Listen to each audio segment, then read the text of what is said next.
Yo, what's going on YouTube? It's your boy Joe the Juggernaut, and today we're going to be talking about what happens after you swear in the National Guard. Let's go.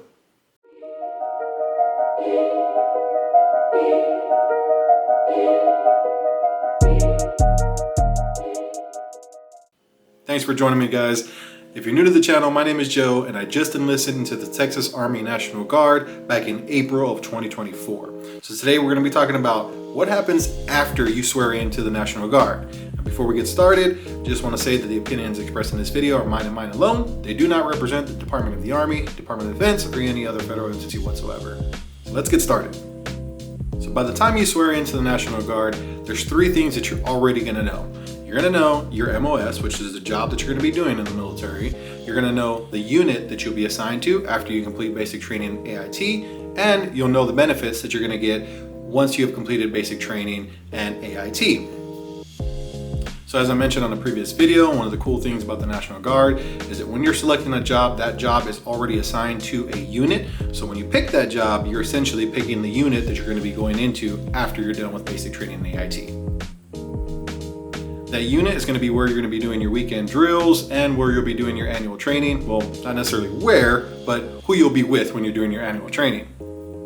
Now, one of the best things about the National Guard is that when you swear in and you raise your hand and take that oath of enlistment, you're considered active service. So what I mean by that is you are now considered a part of the military. You're not in the delayed entry program, which is what you would be in if you were enlisting into a reserve component or maybe in active duty. So the biggest difference is in the active duty and reserve, they are not considered on their actual time of service until they get to reception battalion.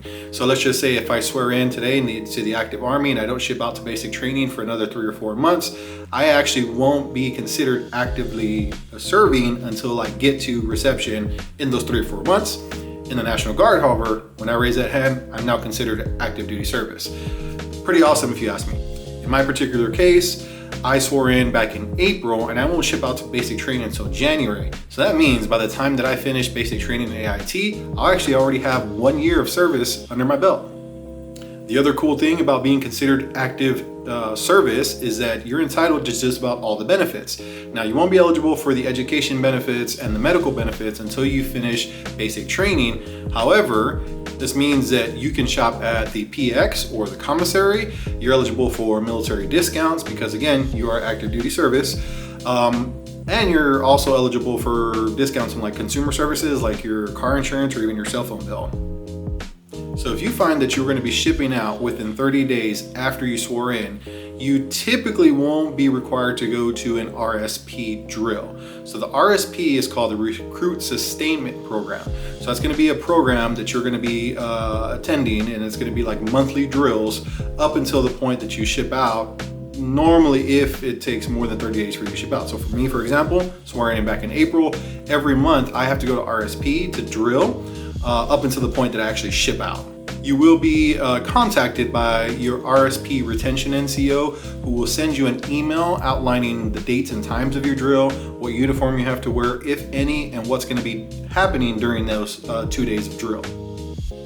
So I'd be more than happy to go in depth about what you actually do in RSP if you happen to have more than one drill. But in short, RSP is designed to make sure that you are ready to ship to basic training.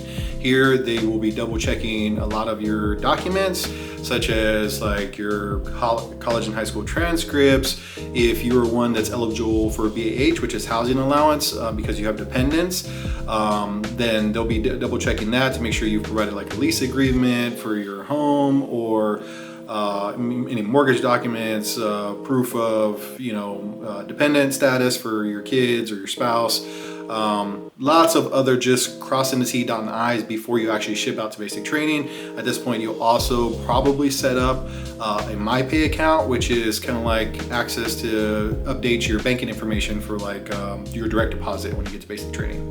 Normally, if you attend more than one drill, you'll also kind of get accustomed to military customs and courtesies, what you should be doing, just military bearing, which is pretty awesome. Like I said, this is unique to the National Guard, but it really does prepare you for basic training. I can't speak for National Guard units in other states, but I know here in Texas, ours is pretty squared away.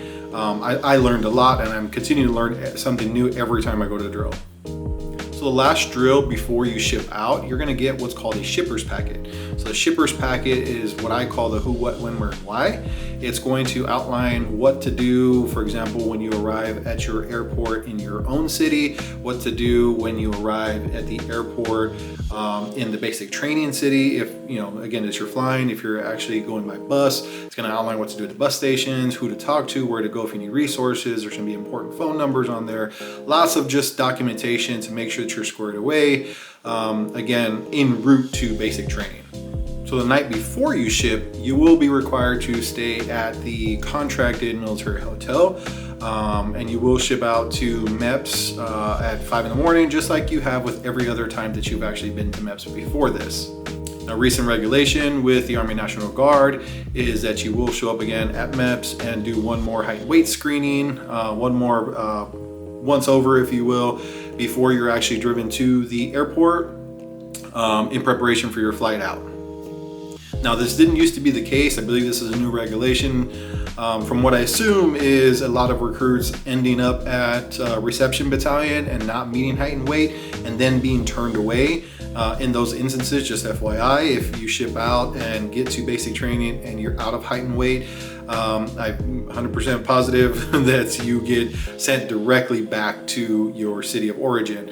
I know that there's a lot of programs out there for people that don't meet height and weight, but you have to be enlisted into those programs. So for example, the Future Soldier Preparatory Course or the ARMS program, you have to enlist into that. You can't just show up to basic training and again be out of height and weight regulation and then they move you into that program. It's not how it works, right? So if you're not meeting by the time you get there, you will get sent back home.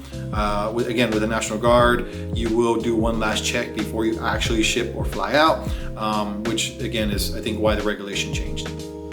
So that's it. Pretty simple and straightforward. Again, I know I skipped the whole RSP time. So again, if you're enlisting and you've got a couple months before you actually ship out to your basic training, I did not cover that in this video, but I will post another video next week outlining everything that I've learned at RSP since I've been enlisted back in April.